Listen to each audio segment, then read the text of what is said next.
Plot দুর্নীতি মামলায় পুতুলের বিরুদ্ধে এবার ইন্টারপোলে যাচ্ছে দুদক। সংস্থাটির মাধ্যমে গ্রেফতারি পরোয়ানা জারির আদেশ আদালতের। সংঘাত এড়াতে ভারত পাকিস্তানকে আলোচনায় বসার আহ্বান পররাষ্ট্র উপদেষ্টার। শান্তিপূর্ণ সমাধানে প্রয়োজনে মধ্যস্থতার প্রস্তাব। যেভাবেই হোক, মধ্যস্থতার মাধ্যমে হোক অথবা দ্বিপক্ষীয় আলাপ আলোচনার মাধ্যমে হোক, আমরা চাই যে উত্তেজনা প্রশমিত হোক এবং শান্তি বজায় থাকে। পটুয়াখালীতে নিজ বাড়িতে জুলাই শহীদ বাবার কবরের পাশে শাহিত হলেন মেয়ে লামিয়া। এলাকায় শোকের ছায়া। বরিশালে ঝুঁকিপূর্ণ 400-র বেশি সেতু, খানাখন্দে ভরা সড়ক 200 কিলোমিটারও বেশি। চরম দুর্ভোগে গ্রামীণ জনপদের মানুষ। দুর্নীতিবাজ প্রধান শিক্ষককে বাঁচাতে মরিয়া বিদ্যালয়ের ম্যানেজিং কমিটি মামলা ঠুকেছেন মৌলভীবাজার জেলা প্রশাসকের বিরুদ্ধে।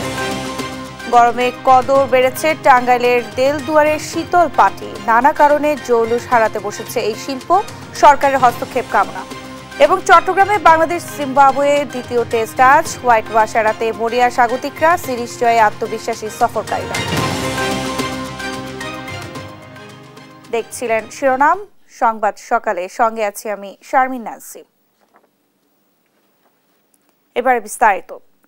পতিত শেখ হাসিনা সরকার হত্যা, গুম সহ মানবাধিকার লঙ্ঘনের মতো যেসব ঘটনা ঘটিয়েছে তার প্রমাণ উঠে এসেছে জাতিসংঘের মানবাধিকার বিষয়ক প্রতিবেদনে। ট্রাইব্যুনালের তদন্ত শেষে চলতি মাসের শেষে অথবা আগামী মাসের শুরুতে শেখ হাসিনার বিচার শুরুর কথা জানান প্রধান উপদেষ্টা। H হিমেলের report.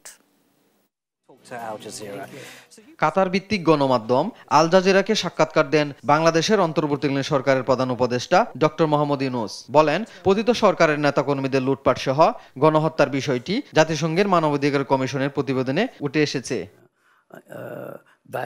সাক্ষাৎকারে বাংলাদেশের নির্বাচন সংস্কার, পতিত শেখ হাসিনা সরকারের অনিয়ম, দুর্নীতি বিচার সহ সম্প্রতি চীন সফর নিয়ে কথা বলেন তিনি। This is one of the cases that we have to resolve ourselves, continue to do that. We understand what their legal situation is, what our legal situation is, but we are waiting for the legal notice coming from the court that brings it to a higher level of notice. তিনি জানান, চলতি মাসের শেষে কিংবা মে মাসের শুরুতে জুলাই আন্দোলনে গণহত্যার বিচার শুরু হবে। So this is a good start. We have our own research, own reports, what the terrible thing they have done. So the legal system is now functioning to bring them to trial. So the trial thing will start very soon, probably at the end of this month or the beginning of next month. ভারতে অবস্থানরত শেখ হাসিনাকে ফেরত পাঠাতে চিঠি দেওয়ার পাশাপাশি বিমস্টেক সম্মেলনে দেশটির প্রধানমন্ত্রীকে আহ্বান জানানোর কথাও জানান doctor Mohammad Yunus. We have a BIMSTEC meeting in Bangkok where all the BIMSTEC heads of governments were there, including Prime Minister Modi. I had a discussion with Prime Minister Modi, and I made it very clear that, okay, if you want to keep her, that probably is not something that I can settle with you. But definitely, while she is here, she should not be talking because it creates a lot of problem for us.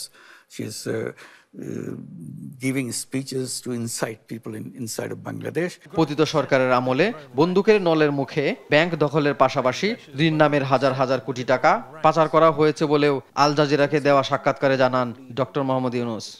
Don't go back to the old. H Himel, Desh TV, Dhaka. Pope ফ্রান্সিসের অন্ত্যেষ্টিক্রিয়া যোগদান শেষে দেশে ফিরেছেন প্রধান উপদেষ্টা অধ্যাপক doctor Mohammad Yunus. সোমবার রাত 3টায় দেশে পৌঁছান তিনি। এর আগে রবিবার বাংলাদেশ সময় দুপুর 1:30টার দিকে প্রধান উপদেষ্টা ইতালির রোম ত্যাগ করেন। শনিবার ভ্যাটিকান সিটির সেন্ট পিটার্স স্কয়ারে পোপ ফ্রান্সিসের অন্ত্যেষ্টিক্রিয়া সম্পন্ন হয়। বিশ্ব নেতাদের সঙ্গে অধ্যাপক ইউনূসও পোপের শেষকৃত্যে যোগ দেন। এর আগে গত শুক্রবার 4 দিনের কাতার সফর শেষে প্রধান উপদেষ্টা কাতারের দোহা থেকে রোমে যান। পোপ ফ্রান্সিসের অন্ত্যেষ্টিক্রিয়া শেষে শনিবার ডক্টর মোহাম্মদ ইউনূসের সঙ্গে সাক্ষাৎ করেন ক্যাথলিক চার্চের শীর্ষস্থানীয় 2 নেতা, কার্ডিনাল সিলভানো মারিয়া থোমাসি এবং কার্ডিনাল জেকব কুভাকার্ড।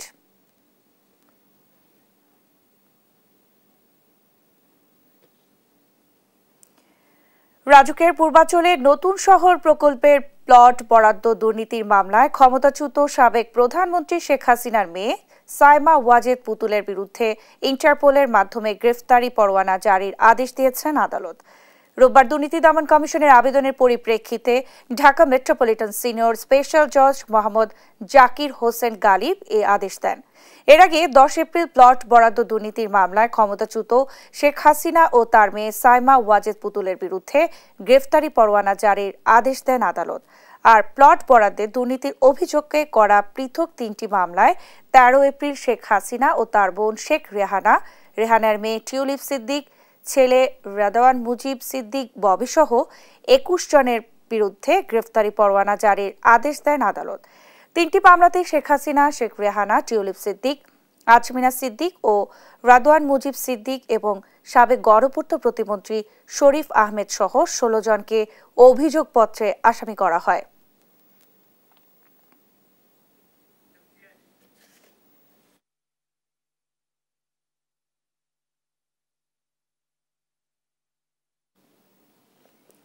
ভারত পাকিস্তান সংঘাতে আগ বাড়িয়ে কোনো পদক্ষেপ নেবে না বাংলাদেশ, তবে তারা চাইলে সমঝোতায় মধ্যস্থতা করবে ঢাকা, জানালেন পররাষ্ট্র উপদেষ্টা তৌহিদ হোসেন। দুদেশের উত্তেজনার কোনো প্রভাব বাংলাদেশে পড়ার কারণ নেই বলেও জানান তিনি। সংঘাতে না জড়িয়ে আলোচনার মাধ্যমে শান্তিপূর্ণ সমাধানের প্রত্যাশাও জানান পররাষ্ট্র উপদেষ্টা। আরও জানাচ্ছেন জানাতুল মোহনা। জম্মু কাশ্মীরে পর্যটকদের উপর হামলার জেরে ভারত পাকিস্তানের মধ্যে তীব্র উত্তেজনা বিরাজ করছে। পাল্টাপাল্টি নানা সিদ্ধান্তে গুমোট হাওয়া বইছে দক্ষিণ এশিয়া জুড়ে। দুদেশের উত্তেজনায় বাংলাদেশের অবস্থান পরিষ্কার করেছেন পররাষ্ট্র উপদেষ্টা তৌহিদ হোসেন। রোববার বিকেলে এক সংবাদ সম্মেলনে তিনি জানান, ভারত পাকিস্তান সংঘাতের প্রভাব বাংলাদেশে সরাসরি না পড়লেও আঞ্চলিক স্থিতিশীলতায় আলোচনার মাধ্যমে সমাধান জরুরি। তাদের যে সংঘাত, সেই সংঘাত সরাসরি আমাদেরকে এফেক্ট করার কিছু নেই, কারণ আমরা এতে কোনো পক্ষ নই। আমরা যেটা বলেছি যে আমরা চাই যে তারা দুই পক্ষ আলাপ আলোচনার মাধ্যমে সমাধান করে ফেলুক, কোনো সংঘাত না থাকুক। দেশ দুটি চাইলে ঢাকা মধ্যস্থতা করতে প্রস্তুত বলে জানান পররাষ্ট্র উপদেষ্টা। আমি মনে করি না যে এই মুহূর্তে আমাদের মধ্যস্থতার কোনো ভূমিকা নেওয়ার চেষ্টা করা উচিত। আমরা চাইবো যে তারা নিজেরাই সমাধান করে ফেলে। তারা যদি আমাদের সহায়তা চায় যে আপনারা মধ্যস্থতা করুন, তাহলে হয়তো আমরা যাবো, কিন্তু তার আগে আমরা আগ বাড়িয়ে এটা কিছু করতে চাই না। এদিকে ভারতের গুজরাটে বিপুল সংখ্যক বাংলাদেশি আটকের বিষয়ে পররাষ্ট্র মন্ত্রণালয়কে অফিসিয়ালি কিছু জানানো হয়নি।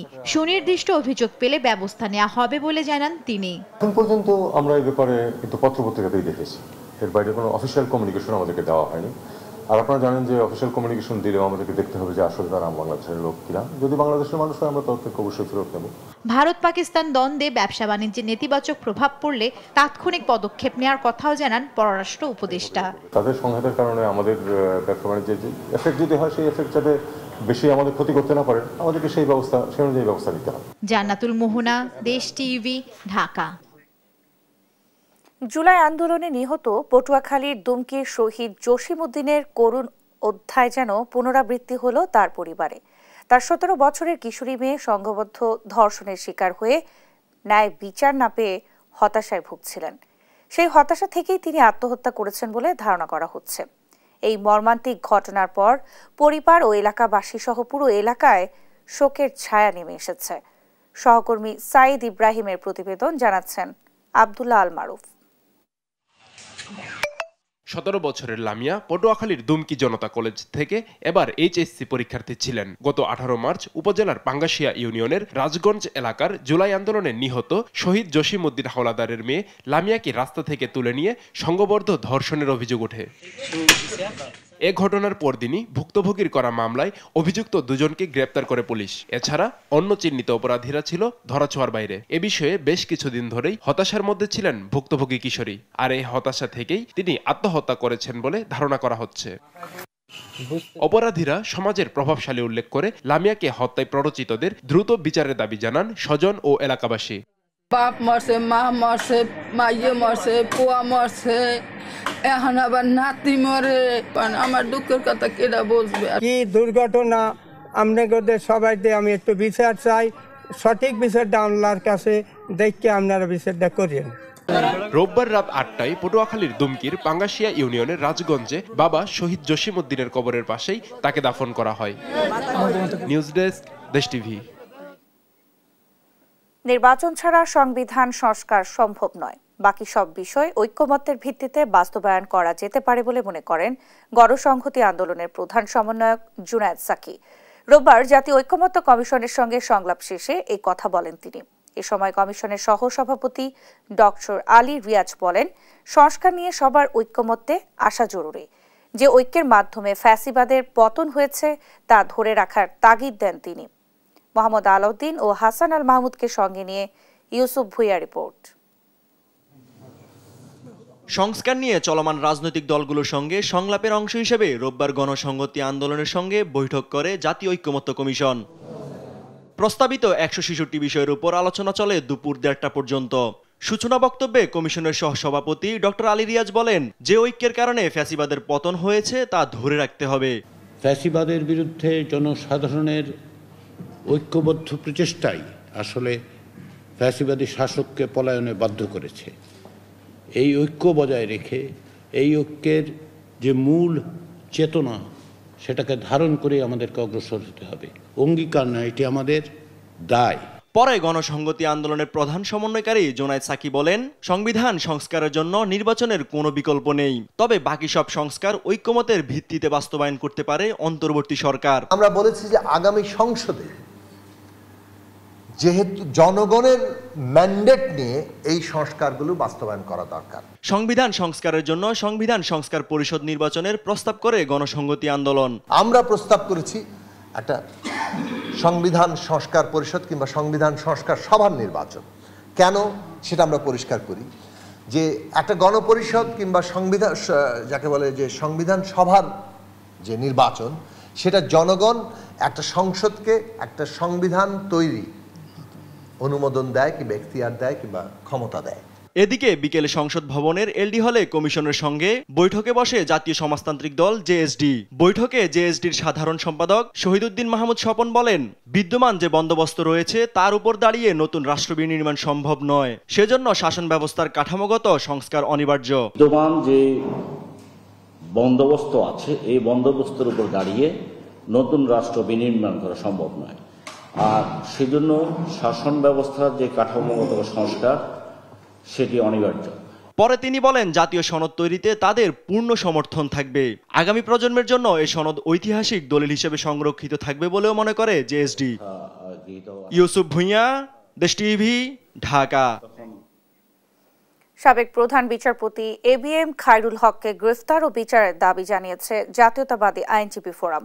তাকে ফ্যাসিবাদের দোসর, বিচার ব্যবস্থা ও গণতন্ত্র ধ্বংসের অন্যতম কারিগর উল্লেখ করে অবিলম্বে গ্রেফতারের দাবিতে 29 এপ্রিল দেশব্যাপী বিক্ষোভ সমাবেশের ঘোষণা করেছে সংগঠনটি। সেই সঙ্গে দুর্নীতিবাজ ও দলবাজ বিচারকদের অপসারণের দাবিও জানান নেতারা। সাইফুল রিপনের প্রতিবেদন। দেশের বিচার বিভাগের ইতিহাসে ব্যাপক আলোচিত সমালোচিত নাম বিচারপতি এবিএম খায়রুল হক। ছাত্র জনতার অভ্যুত্থানে পালিয়ে যাওয়া শেখ হাসিনার স্বৈরাচারী শাসন ব্যবস্থা প্রতিষ্ঠায় যারা মুখ্য ভূমিকা রেখেছিলেন তাদের মধ্যে অন্যতম বিবেচনা করা হয় আইন কমিশনের চেয়ারম্যানের দায়িত্ব পালন করা এই বিচারপতিকে। তার কলমের খোঁচায় তত্ত্বাবধায়ক সরকার ব্যবস্থা বাতিলের সুযোগেই যেন তেন উপায়ে একতরফা 3টি নির্বাচন করে তৎকালীন সরকার প্রধান। বিচার বিভাগের কাঁধে বন্দুক রেখে প্রতিষ্ঠিত হয় ফ্যাসিবাদ। তত্ত্বাবধায়ক সরকার ব্যবস্থা বাতিলের মধ্য দিয়ে দেশের গণতন্ত্র ও নির্বাচন ব্যবস্থা ধ্বংসের দায় বরাবরই বিচারপতি এবিএম খায়রুল হককে দিয়ে এসেছে বিএনপি। কেন বলি না আমরা এই কথা? খায়রুল হক সাহেব তার সেই রায়ের মধ্য দিয়ে তিনি এই দেশকে পার্মানেন্টলি একটা অস্থিতিশীলতা, সহিংসতার দিকে ঠেলে দিয়েছেন। ছাত্র জনতার আন্দোলনে শেখ হাসিনা সরকারের পতন হলে সংবিধানের 13 সংশোধনী বাতিলের রায় পরিবর্তন ও জালিয়াতির অভিযোগে মামলা হয় সাবেক প্রধান বিচারপতি এবিএম খায়রুল হকের বিরুদ্ধে। রোববার দুপুরে সুপ্রিম কোর্ট আইনজীবী সমিতি ভবনে সংবাদ সম্মেলন করে বিচার বিভাগে এখনো অবস্থান নিয়ে থাকা ফ্যাসিবাদের দোসরদের বিচারের দাবি জানায় বাংলাদেশ জাতীয়তাবাদী আইনজীবী ফোরাম। এই খায়রুল হকের কারণে যত হত্যাযজ্ঞ এই বাংলাদেশে, যত গুম খুন যা কিছু হয়েছে সব কিছুর মূল হোতা হচ্ছেন এই খায়রুল হক। কাজেই তার বিচার অবশ্যই হতে হবে।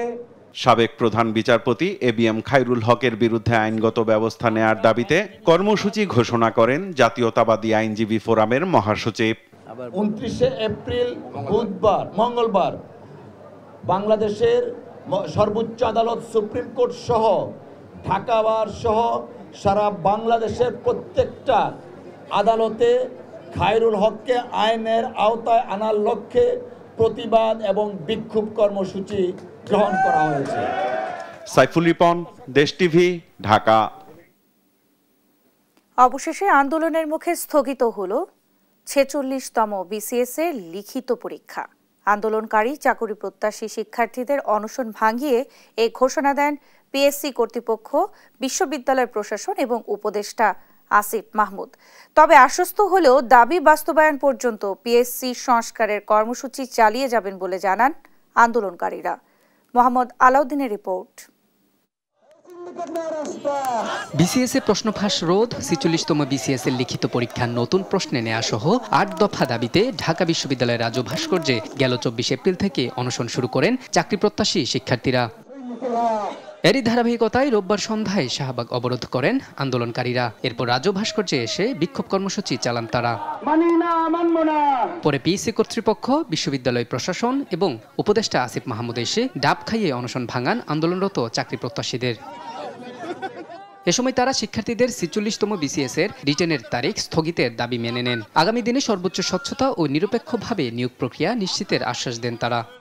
আগামী 8 মে থেকে যে 46-এর লিখিত পরীক্ষার 46-এর লিখিত বিসিএস 46-এর লিখিত পরীক্ষার যে তারিখ নির্ধারিত ছিল সেটা স্থগিত থাকবে।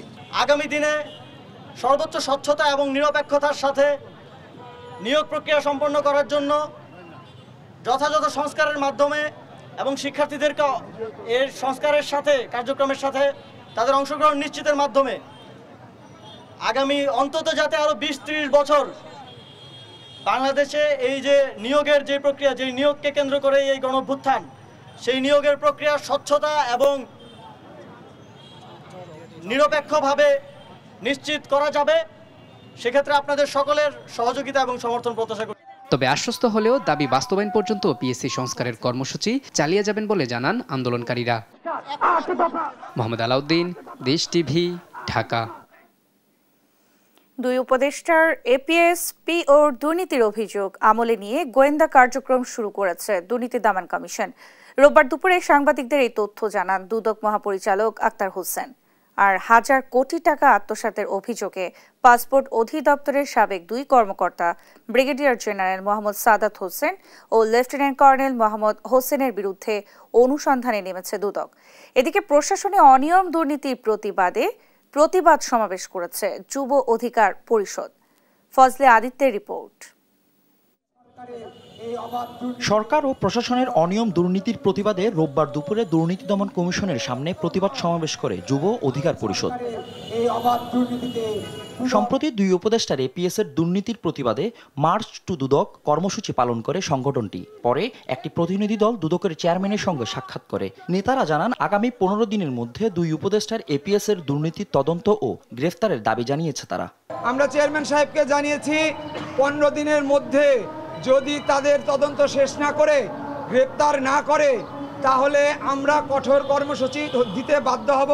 এই বিষয়ে দুদক মহাপরিচালক বলেন 2 উপদেষ্টার এপিএস ও পিওর দুর্নীতির অভিযোগ আমলে নিয়ে গোয়েন্দা কার্যক্রম শুরু করা হয়েছে। এই বিষয়ে আমাদের নজরে এসেছে এবং আমরা এই বিষয়ে কাজ করছি এবং দুর্নীতি দমন কমিশন এই জাতীয় যে কোনো ধরনের অভিযোগের বিষয়ে অত্যন্ত সচেতন আছে এবং আমরা এই নিয়ে কাজ করছি। আমাদের গোয়েন্দা ইউনিট এই সংক্রান্ত কার্যক্রম পরিচালনা করছেন।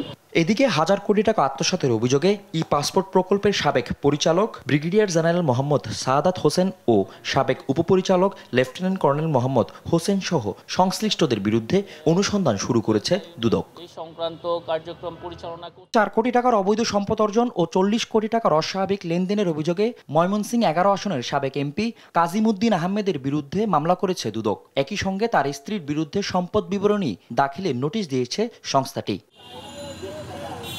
ফজলে আদিত্য, দেশ টিভি, ঢাকা। চাহিদার তুলনায় উৎপাদন কম হওয়ায় লোডশেডিং হলেও তা সহনীয় রাখার চেষ্টা চলছে বলে জানিয়েছেন বিদ্যুৎ জ্বালানি উপদেষ্টা ফাউজুল কবির খান। সচিবালয়ে খুলনা অঞ্চলে ব্ল্যাকআউট নিয়ে ব্রিফিংয়ে একথা জানান তিনি। এ সময় মেট্রো রেল বন্ধ হলে তাৎক্ষণিক ত্রুটি সারাতে কারিগরি টিমকে 10 থেকে 15 মিনিটের মধ্যে ঘটনাস্থলে পৌঁছানোর নির্দেশ দেওয়ার কথা জানান উপদেষ্টা। তৌফিক মাহমুদ মুন্নার রিপোর্ট।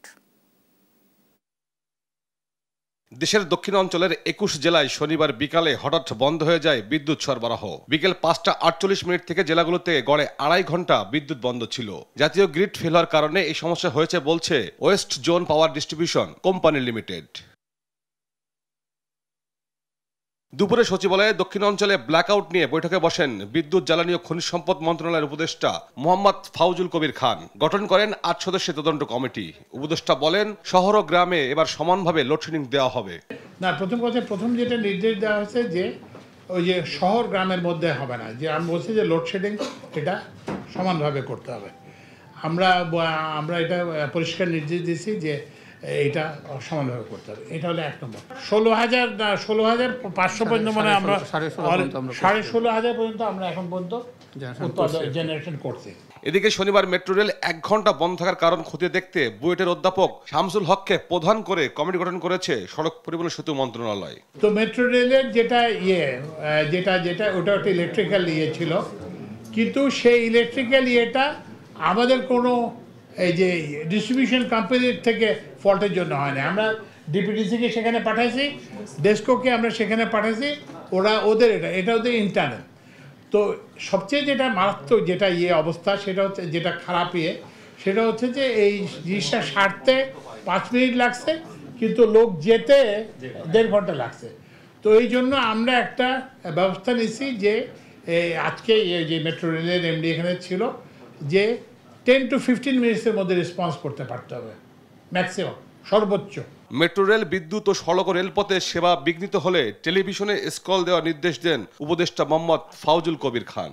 রূপপুর বলে যে আজকে আমরা চালু করতেছি। তৌফিক মাহমুদ মুন্না, দেশ টিভি, ঢাকা। রাজধানীর মিরপুরের পলাশনগরে 87 কোটি টাকার সংস্কার কাজ শুরু করতে যাচ্ছে ঢাকা উত্তর সিটি কর্পোরেশন। রোববার দুপুরে পলাশনগরের রাস্তা, ফুটপাত ও নর্দমার নির্মাণ কাজ উদ্বোধন করেন ডিএনসিসি প্রশাসক মোহাম্মদ এজাজ। ডিএনসিসির 2, 3, 4 ও 5 নম্বর ওয়ার্ডে 7টি প্যাকেজে মোট 11 কিলোমিটার রাস্তা, 35 কিলোমিটার নর্দমা ও 13 কিলোমিটার ফুটপাত নির্মাণ করা হবে। এ সময় যত্রতত্র ময়লা আবর্জনা না ফেলার আহ্বান জানিয়ে মোহাম্মদ এজাজ বলেন, ঢাকায় প্রায় 18টি জায়গায় বৃষ্টির কারণে দীর্ঘস্থায়ী জলাবদ্ধতা নিরসনে ব্যবস্থা নেওয়া হচ্ছে। 5টা বেন্ড আছে 90 ডিগ্রি অ্যাঙ্গেলের। দ্যাট মিনস বৃষ্টি হলে পানিটার গেলে একটা বটলনেক তৈরি হয়। এগুলোকে ইমার্জেন্সি আমরা ঠিক করার ব্যবস্থা করছি, যে কালশীতে পানি জমবে এবারও, কিন্তু তাছাড়াও অ্যাডজেস্টেন্ট এরিয়াতে যেন বন্যাটা না হয় সেটার আমরা ব্যবস্থা করছি। ঢাকাতে 18টি স্পটে, আমার নিজের গবেষণা এটা আমরা দেখেছি যে 18টি স্পটে দীর্ঘস্থায়ী বন্যা হয় বৃষ্টিতে, 5 ঘন্টা থেকে 8 ঘন্টা পানি নামে না। এবার 5 থেকে 7টি জায়গায় এরকম পানি জমবে, বাকিগুলোতে জমবে না। সময়টা তারপরেও পানিটা যেন খুব দ্রুত নেমে যায়, অ্যাটলিস্ট 2 থেকে 3 ঘন্টার মধ্যে যেন পানিটি নামে, সেই ব্যবস্থা আমরা করব। দেখছেন সংবাদ সকাল। রাজধানীর উত্তরায় এক সাংবাদিককে অপহরণের চেষ্টা চালায় একদল দুর্বৃত্ত। নিজেকে বাঁচাতে মাইক্রোবাসের গ্লাস ভেঙে লাফ দেন তিনি। প্রাথমিকভাবে ধারণা করা হচ্ছে এটি পরিকল্পিত অপহরণের চেষ্টা। শনিবার রাত 8টার দিকে উত্তরা হাউস বিল্ডিং এলাকায় এই ঘটনা ঘটে। দৈনিক সময়ের কণ্ঠের সাংবাদিক আবু হাসানকে একটি সাদা মাইক্রোবাসে করে 7-8 জন ব্যক্তি জোরপূর্বক তুলে নেয়। মাইক্রোবাসে এক নারীও ছিলেন, যিনি ধর্ষণের শিকার হয়েছে দাবি করে সহায়তার আবেদন করেন। তবে আচরণে সন্দেহ হলে আবু হাসান সতর্ক হন। পরে সুযোগ বুঝে মাইক্রোবাসের গ্লাস ভেঙে নিজেকে মুক্ত করেন।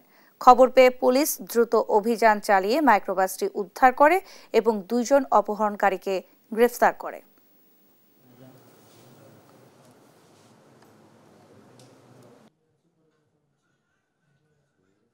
সাদা কালারের হাইস মাইক্রো এসে থামে এবং মাইক্রো থেকে 7-8 জন লোক দ্রুত নেমে এই আবু হাসানকে ধরে ফেলে।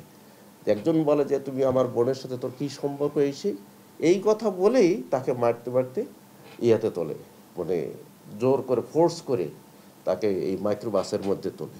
দুজনকে গ্রেপ্তার, একজন মাইক্রো থেকে লাফ দিয়েছিল, তার নামটা হচ্ছে আপনার ফয়সাল, ওর একটা ডাক নাম আছে সোহেল। আর ড্রাইভারকে আটক করতে পেরেছি আমরা, ড্রাইভারের নাম হচ্ছে জামিরুল, ওর ডাক নাম হলো হৃদয়। তো আমরা গ্রেপ্তার করে মাইক্রোবাসটা আমরা জব্দ করেছি। আমরা ভিকটিমকে যে আবু হাসান, তাকে আমরা উদ্ধার করেছি, নিয়ে এসেছি। তো নিয়ে এসে আমরা তাকে ফার্স্ট এড দিয়েছি। বরিশালের গ্রামীণ এলাকার ঝুঁকিপূর্ণ সেতু আছে 400-র বেশি, আর খানাখন্দে ভরা সড়ক রয়েছে 200 কিলোমিটারেরও বেশি। এমন অবস্থায় জীবনের ঝুঁকি নিয়ে চরম দুর্ভোগে যাতায়াত করতে হচ্ছে স্থানীয়দের। যদিও সংশ্লিষ্টদের দাবি এই বিষয়ে ব্যবস্থা গ্রহণের উদ্যোগ নিয়েছেন তারা। শাহিন সুমনের ছবিতে শাকিল মাহমুদের রিপোর্ট। 5 বছর আগে চলাচলের অনুপযোগী হয় বরিশালের বাবুগঞ্জ উপজেলার ধুনচর এলাকায় ভেঙে পড়া এই সেতুটি। 2 বছর আগে টানানো হয় ঝুঁকিপূর্ণ সাইনবোর্ড। বিভিন্ন সময় কর্তৃপক্ষ পরীক্ষা নিরীক্ষা করলেও সেতুটি সংস্কার ও পুনর্নির্মাণ কাজ আলোর মুখ দেখেনি। এমন অসংখ্য ভাঙা সেতু দিয়ে চলাচল করছেন বরিশালের গ্রামীণ জনপদের বাসিন্দারা। দ্রুত ভাঙা সেতুগুলো পুনর্নির্মাণের দাবি তাদের। আমরা তো এই সেতুটা দিয়ে সারা বছর যাওয়া আসা করি, কিন্তু এটা এখন এমন অবস্থা যে জীবন মরণ নিয়ে হাতে নিয়ে বের হইতে হয়। জীবনের বাজি নিয়ে উঠছি লাইনে, এবং গাড়ি যাত্রী নামাই উঠাইয়া চলাচল করতে আমাকে, তারপর আমাকে ভয় অনেক। এটাকে ব্রিজ বলা হয় না, এটাকে আমরা বলি এখন মরণ ফাঁদ। এছাড়াও গ্রামীণ জনপদের বেশিরভাগ সড়কের কার্পেটিং উঠে পুরো রাস্তায় ভরে গেছে খানাখন্দে। এসব সড়ক দিয়ে চলাচল করতে গেলে সুস্থ মানুষও অসুস্থ হয়ে পড়েন। দুর্ভোগ থেকে পরিত্রাণের জন্য দ্রুত মেরামতের দাবি স্থানীয়দের। রাস্তাতে যে করুণ অবস্থা, দিয়ে যে চলাই যায় না, গাড়ি চলা খুব মুশকিল, যে কোনো সময় দুর্ঘটনা করতে পারে। সংস্কারের কথা বলতেছে বিভিন্ন সময়, কিন্তু হইতেছে না। এই রাস্তাটা সংস্কার হইয়া মানুষ স্বস্তি পায়, যোগাযোগ ব্যবস্থা ভালো হয়, এই আমার জোর দাবি হয়েছে এইটাই। ঝুঁকিপূর্ণ সেতুর বিষয়টি সদর দপ্তরে জানানো হয়েছে বলে দায় এড়ালেন স্থানীয় সরকার প্রকৌশল অধিদপ্তরের নির্বাহী প্রকৌশলী। আর সড়ক মেরামতে দিলেন রুটিন ওয়ার্কের আশ্বাস। যেগুলো ঝুঁকিপূর্ণ আমরা এগুলো ডাটাবেস করে সদর দপ্তরের তালিকাও পাঠাইছি আর কি। এক্স্যাক্টলি হলে আপনারা আসলে দেখে বলতে হবে। এটা তো একটা কমন রুটিন কার্যক্রম। আমরা মেইনটেনেন্সে প্রত্যেক বছরেই যেসব রাস্তা মোটামুটি সারফেস নষ্ট হয়ে যায়, এগুলো আমরা মেরামতের আওতায় নিয়ে। বরিশাল জেলায় গ্রামীণ 426টি সেতু ঝুঁকিপূর্ণ, খানাখন্দে ভরা 200 কিলোমিটারের বেশি সড়ক। শাকিল মাহমুদ, দেশ টিভি, বরিশাল। প্রধান শিক্ষকের বিরুদ্ধে দুর্নীতি ও অর্থ আত্মসাতের অভিযোগ থাকলেও অডিটে সহযোগিতা না করে স্কুলের ম্যানেজিং কমিটির সভাপতি অতিরিক্ত জেলা প্রশাসকের বিরুদ্ধে মামলা করেছেন। মামলায় জড়িয়েছেন জেলা প্রশাসক সহ 6 জনকে। এই প্রধান শিক্ষক হলেন মৌলভীবাজার শহরের হাফিজা খাতুন বালিকা উচ্চ বিদ্যালয়ের প্রধান শিক্ষক রাশেদা বেগম। এই ঘটনায় ব্যাঘাত ঘটেছে শিক্ষার্থীদের লেখাপড়ার। সালহে এলাহি কুটির তথ্য ছবিতে আরও জানাচ্ছেন আব্দুল্লাহ আর মারুফ। মৌলভীবাজার শহরের হাফিজা খাতুন বালিকা উচ্চ বিদ্যালয়ের প্রধান শিক্ষক রাশেদা বেগম 2015 সালে স্কুলে যোগদান করেন। বিগত সরকারের সময় ম্যানেজিং কমিটির সভাপতি ও কমিটিকে নিজের আয়ত্তে নিয়ে দুর্নীতি, অর্থ আত্মসাৎ, শিক্ষকদের সাইন জালিয়াতি, শিক্ষার্থী নির্যাতন সহ নানা অভিযোগ তার বিরুদ্ধে। এমন অভিযোগে বিদ্যালয়ের অভিভাবক ও শিক্ষকরা সংবাদ সম্মেলন ও স্মারকলিপি পেশ করেন। শিক্ষকদের সই জালিয়াতি করায় প্রধান শিক্ষক মুচলেকাও দিয়েছেন। আমাদের সিগনেচার জাল করে উনি বেতন ভাতার বিল তৈরি করে অফিসে জমা দেন।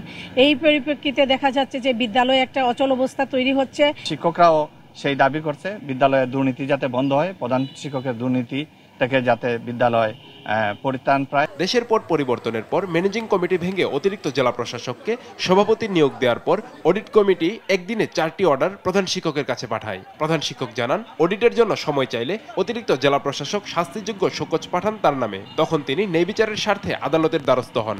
শিক্ষা আইন 2024 অনুসারে 51(2) 4 ধারা মতো আমাকে শাস্তিযোগ্য শোকজ করেছেন। আমিও আমার শাস্তিযোগ্য শোকজ হওয়ার অর্থ আমি বুঝতে পেরে আমি সাথে সাথে ওই চিঠিপত্রগুলো নিয়ে সোজা কোর্টে যাই, কোর্টের দ্বারস্থ হই। প্রধান শিক্ষকের বিরুদ্ধে ওঠা অভিযোগ তাকেই মোকাবেলা করতে হবে এবং প্রমাণিত হলে শাস্তি পেতে হবে বলে জানান জেলা শিক্ষা কর্মকর্তা। তদন্ত করতে যাওয়ার ফলে দেখা গেছে যে উনি সেই বিষয়ে কোনো সহযোগিতা করেন নাই, বরং তিনি একটু উদ্ধত্যপূর্ণ আচরণ আমি যেটা বলবো করেছেন। তিনি প্রশাসনের বিরুদ্ধে বিদ্যালয়ের অনেক হিসাবে গরমিল রয়েছে বলে জানান অতিরিক্ত জেলা প্রশাসক। প্রধান শিক্ষক অডিট কমিটিকে কোনো রকম সহযোগিতা না করে জেলা প্রশাসক, অতিরিক্ত জেলা প্রশাসক সহ পুরো অডিট কমিটির নামে মামলা করেছেন বলেও জানান তিনি। যে রেজিস্টার্ড ক্যাশ বই এবং অন্যান্য হিসাব সেগুলোতে অনেক গরমিল এবং বাচ্চাদের রেজাল্টও অনেক খারাপ। তো এই ব্যাপারে যখন আমি প্রধান শিক্ষকের সহযোগিতা ছিলাম তখন সেখান থেকে আমি আসলে প্রয়োজনীয় সহায়তা পাইনি।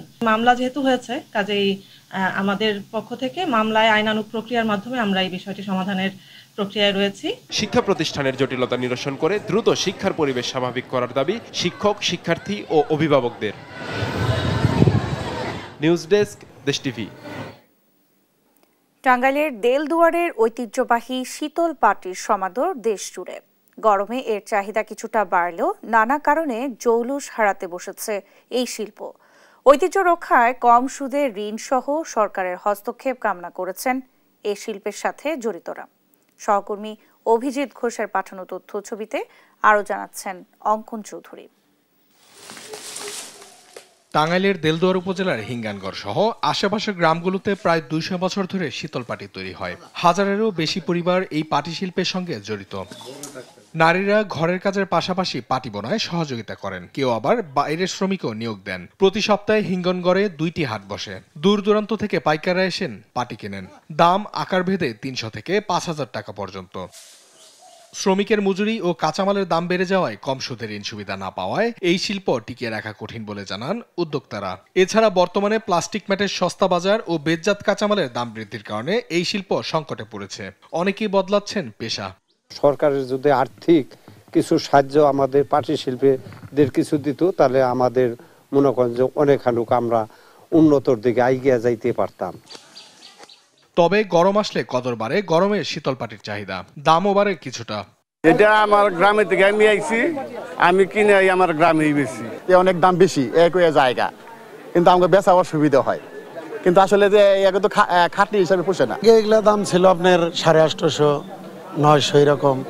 এখন এগুলা 1200, 1100, 1150 এরকমই। বাজার বেশি, সব জিনিসেরই দাম বেশি। শ্রমিকদের প্রশিক্ষণ ও ঋণ সুবিধা সহ শীতল পাটি বিদেশে রপ্তানির কথা জানান বিসিকের এই কর্মকর্তা। পাটি শিল্পের যে একটা প্রচার প্রসার সেটা হয়ে থাকে এবং আমরা বিদেশে রপ্তানি করার জন্য আমাদের ঊর্ধ্বতন কর্তৃপক্ষের সাথে আমরা আলাপ করে এটা কীভাবে দেশের বাইরেও প্রেরণ করে রপ্তানি করে বৈদেশিক মুদ্রা অর্জন করা যায় সে বিষয়ে আমরা পদক্ষেপ গ্রহণ করব। টাঙ্গাইলে শীতল পাটির চাহিদা সারা দেশেই রয়েছে। তবে পাটির ব্যবহার ও বেত চাষ বৃদ্ধি করতে পারলে শীতল পাটির সুদিন ফিরিয়ে আনা সম্ভব বলে মনে করেন সংশ্লিষ্টরা। নিউজ ডেস্ক, দেশ টিভি। ভোটের ৫ বছরের পর আদালতের রায় মেনে ঢাকা দক্ষিণ সিটি কর্পোরেশনের নতুন মেয়র হিসেবে বিএনপি নেতা ইশরাক হোসেনের নামে গেজেট প্রকাশ করেছে নির্বাচন কমিশন। আইন মন্ত্রণালয়ের পরামর্শের পর রোববার রাতে গেজেট প্রকাশ করে নির্বাচন কমিশন। এইচএমএল-এর প্রতিবেদন। ২০২০ সালে ১ ফেব্রুয়ারি ঢাকা দক্ষিণ সিটি কর্পোরেশন নির্বাচন হয়। তাতে ব্যারিস্টার শেখ ফজলে নূর তাপস মেয়র নির্বাচিত হন। নির্বাচনে অনিয়ম ও দুর্নীতির অভিযোগ তুলে ফলাফল বাতিল চেয়ে ২০২০ সালে ৩ মার্চ ফজলে নূর তাপস সহ মোট ৮ জনকে বিবাদী করে মামলা করেন ইশরাক। গত ২৭ মার্চ ঢাকা দক্ষিণ সিটি কর্পোরেশনের ২০২০ সালের নির্বাচনে তাপসকে বিজয়ী ঘোষণার ফলাফল বাতিল করে বিএনপি নেতা ইশরাককে মেয়র ঘোষণা করে আদালত। গত বছর আগস্টে আওয়ামী লীগ সরকারের পতনের পর দেশের সব সিটি কর্পোরেশনের মতো ঢাকা দক্ষিণ মেয়রের পদ শূন্য ঘোষণা করা হয়। রোববার রাতে গেজেট প্রকাশ করে বিএনপি নেতা ইশরাক হোসেনকে ঢাকা দক্ষিণ সিটি কর্পোরেশনের নতুন মেয়র হিসেবে ঘোষণা করে নির্বাচন কমিশন। শপথ আয়োজনের জন্য পরবর্তী পদক্ষেপ নিতে স্থানীয় সরকার বিভাগের কাছে পাঠানো হয়েছে গেজেট কপি। এইচএমএল, দেশ টিভি, ঢাকা। দেখছেন সংবাদ সকাল। এবার আন্তর্জাতিক প্রসঙ্গ। যে কোনো সময় যে কোনো জায়গায় আঘাত হানতে প্রস্তুত ভারতীয় নৌবাহিনী। এবার পাকিস্তানের উদ্দেশ্যে যুদ্ধের বার্তা দিয়ে আরব সাগরের বুকে সফল মহড়া চালালো ভারত। ছোড়া হয় দূরপাল্লার সব ক্ষেপণাস্ত্র, যা মুহূর্তেই ধ্বংস করতে সক্ষম হাজার মাইল দূরের শত্রুর ঘাঁটি। আরব সাগরে গোলাগুলি সংক্রান্ত পাকিস্তানের একটি বিজ্ঞপ্তি জারির পরপরই অনুষ্ঠিত হল এই মহড়া। নাসরিন আক্তারের রিপোর্ট। ভারত পাকিস্তান চলমান উত্তেজনার মধ্যেই এবার নিজের সামরিক সক্ষমতার জানান দিল দিল্লি। ছোড়া হলো একের পর এক জাহাজ বিধ্বংসী ক্ষেপণাস্ত্র, বুঝিয়ে দিল যে কোনো সময় যে কোনো জায়গায় আঘাত হানতে প্রস্তুত দেশটির নৌবাহিনী। পাকিস্তানের উদ্দেশ্যে এমন ইঙ্গিতপূর্ণ বার্তা দিয়ে আরব সাগরের বুকে মহড়ায় অংশ নেয় ভারতীয় নৌবাহিনী। রোববার সকাল থেকে শুরু হয় এ মহড়া। এ সম্পর্কে সামাজিক মাধ্যমে একাধিক ক্ষেপণাস্ত্র ছোড়ার ভিডিও প্রকাশ করে ভারতীয় নৌবাহিনী। জানায় জাতির স্বার্থ রক্ষার জন্য যুদ্ধের জন্য সম্পূর্ণ প্রস্তুত তারা।